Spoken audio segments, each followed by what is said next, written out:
আজও দক্ষিণবঙ্গের 7 জেলায় কালবৈশাখী। হাওড়া, হুগলি সহ 7 জেলায় কালবৈশাখীর পূর্বাভাস। পূর্ব বর্ধমান, পশ্চিম মেদিনীপুর, হুগলিতে বৃষ্টির পূর্বাভাস। সোমবার পর্যন্ত বিক্ষিপ্তভাবে ঝড় বৃষ্টির সম্ভাবনা। কলকাতায় হালকা থেকে মাঝারি বৃষ্টির পূর্বাভাস। কলকাতায় বইতে পারে দমকা ঝোড়ো হাওয়া। কলকাতায় 30 থেকে 40 কিলোমিটার বেগে হাওয়া। ঝড় বৃষ্টিতে রাতের তাপমাত্রা নামলো বেশ অনেকটাই 6 ডিগ্রি। উত্তরবঙ্গে ঝড় বৃষ্টির পরিমাণ কিছুটা কমবে সোমবার পর্যন্ত। উত্তরের উপরের জেলায় বৃষ্টির পূর্বাভাস।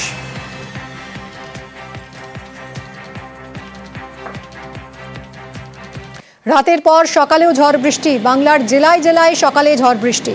বীরভূম, বাঁকুড়া, দুর্গাপুরে ঝড় বৃষ্টি। প্রবল বৃষ্টিতে জেলায় জেলায় নামছে পারদ। বালুরঘাটের পাশাপাশি বৃষ্টি শিলিগুড়িতেও।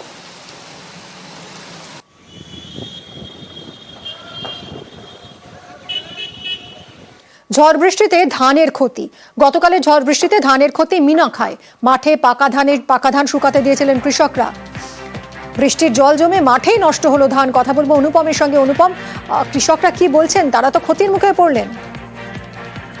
দেখো, এই যে উত্তর চব্বিশ পরগনার যে মিনাখায়, এই মিনাখায় গতকালের যে বৃষ্টি এবং সঙ্গে ঝোড়ো হাওয়া, এতে কৃষক ধানের চাষ যারা করবে সেই ধানের প্রচুর ক্ষতি হয়েছে। তার কারণ ধান খেতে শুকাতে দিয়েছিল চাষের জমিতে, সেই সময় প্রবল বৃষ্টি আসে এবং তাতে কিন্তু মাঠেই জল জমে যায় এবং তাতে কিন্তু যে ধান, সেই ধানের থেকে কিন্তু কড়া বেরিয়ে যাওয়ার আশঙ্কা এবং সেই ধান নিতে পারবে না। ফলে কিন্তু কয়েক হাজার কৃষকের কিন্তু কয়েক লক্ষ লক্ষ টাকা ক্ষতি। এমনকি লোন করেও কিন্তু কৃষকরা কিন্তু এই চাষ করেছিল। ফলে সেই লোন কি করে দেবে বা সেই ঋণ শোধ করে কি করে, সেই নিয়ে কিন্তু রীতিমতো দুশ্চিন্তা করেছে কৃষকরা। কৃষকদের যেটা দাবি, তারা সরকারি কিছু সাহায্য পেলে তারা এই যে ক্ষতির মুখের থেকে তারা কিছুটা রেহাই পাবে। ধন্যবাদ। পানিটা হয়েছে তার জন্য আমাদের অনেক ক্ষতি হয়ে গেছে। পানিতে সব তরে ধান তরে বুড়ে আছে। ধান তরে কেউ নিতে চায় না, কলা বেরিয়ে যাচ্ছে। সে লোন নিয়ে এই চাষটা করেছি, এখন কি করব সেটা ভেবে পাচ্ছি না।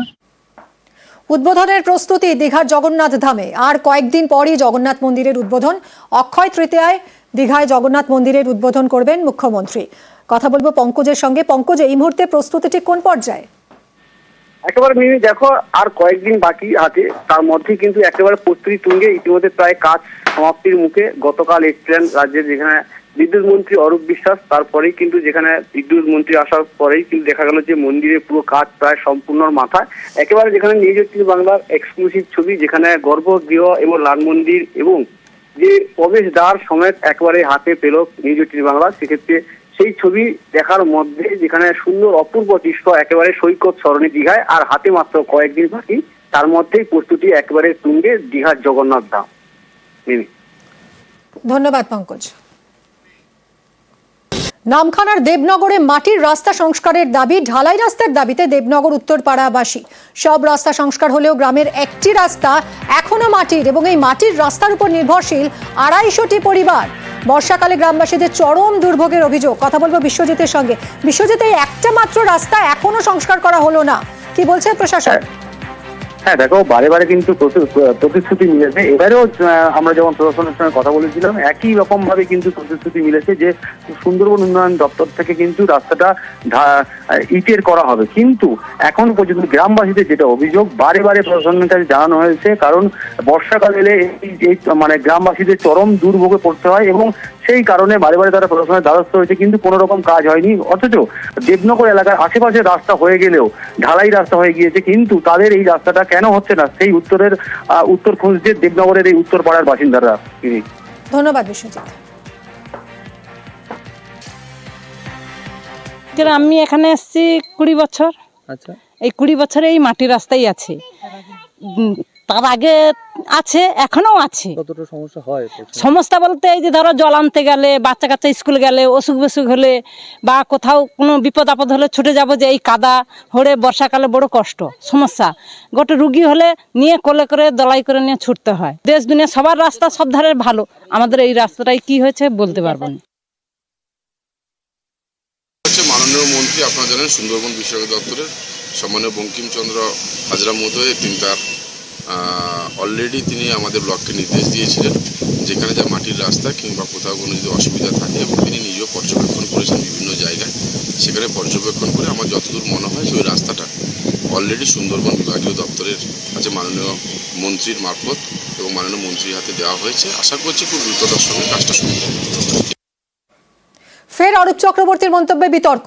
বাঁকুড়ার সাংসদের নিশানায় পঞ্চায়েত সদস্যরা। দলের কাজ না করলে পদ ছাড়ুন বার্তা সাংসদের। ভোটে জেতায় জোড়াফুল চিহ্ন মন্তব্য সাংসদের। তৃণমূল অঞ্চল সভাপতিদেরও বহিষ্কারের হুঁশিয়ারি সাংসদ অরূপ চক্রবর্তী। সভাপতি পদে অন্য নেতাকে বসানোর হুমকি।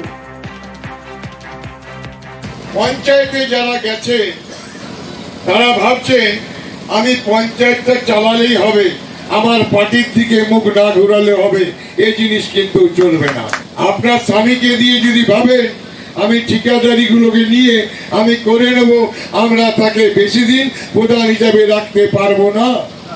শুনে রাখুন, পঞ্চায়েত সমিতিতে যারা আছেন তারা যদি দলীয় কাজে নিয়োজিত না হন, তারা যদি বুথ কর্মীর সঙ্গে সঙ্গ না দেন, তাদেরও কিন্তু বেশি দিন থাকার অধিকার থাকবে না। এতদিন হেলাফেলা যা চলেছে এখন কিন্তু তা চলতে দেওয়া যাবে না। মঞ্চ থেকে এই হুঁশিয়ারি দিলেন। এরপর মঞ্চ থেকে নেমে কি বললেন অরূপ চক্রবর্তী, শুনুন। পঞ্চায়েতের প্রধানের কাজ হচ্ছে দলটাকে দেখা, বুথটাকে দেখা।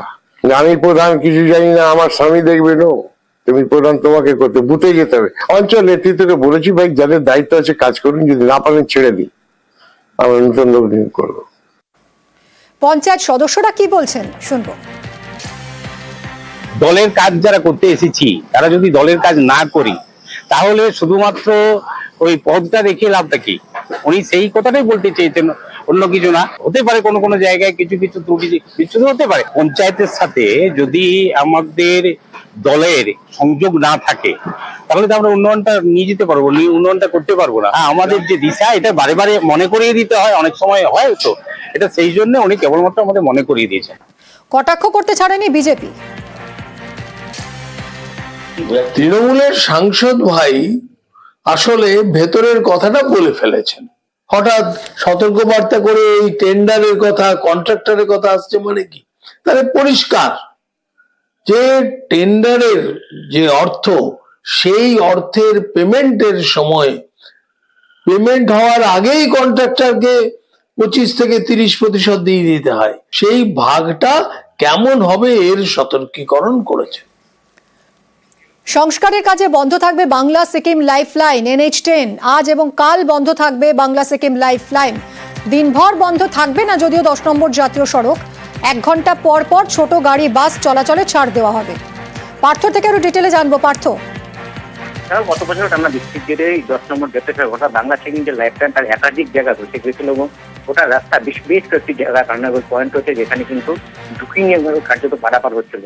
আর সেই লক্ষ্যেই কিন্তু এবার এই জাতীয় সড়ক সংস্কারের কাজ শুরু হয়েছে সকাল থেকে, এবং ভারী যানবাহন এবং বড় গাড়ি চলাচলের উপরে সম্পূর্ণ বিধিনিষেধ আরোপ করা হয়েছে। শুধুমাত্র ছোট গাড়ি এবং ছোট মিনি বাস ছাড় দেওয়া হয়েছে, তবে 1 ঘন্টা পর পর, অর্থাৎ বিকল্প কি রাস্তার ব্যবস্থা করা হচ্ছে? বিকল্প যে রাস্তাটি রয়েছে তা হলো শিলিগুড়ি থেকে সেবক থেকে গুরুবাথান, লাভা হয়ে আলগাড়া থেকে 21 মাইল হয়ে কালিম্পং, আবার সেই 21 মাইল থেকে 17 মাইল হয়ে রংপুর হয়ে চলে যাবে সিকিম। এই ঘুরপথের সময় অনেকটা লাগলো, কিন্তু যে জাতীয় সড়কে আজ এবং কাল সংস্কারের জন্য লম্বা লাইন পড়ে আছে। সকাল থেকে আমরা দেখছি রাস্তার দুধারে, এবং তো প্রচুর যানজটের তৈরি হয়েছে। তাই ঝুঁকি এড়াতে আর সেজন্য কিন্তু পর্যটক গাড়ি বিকল্প হতে আপাতত চলাচল করছে বলে আমরা। ধন্যবাদ পার্থ।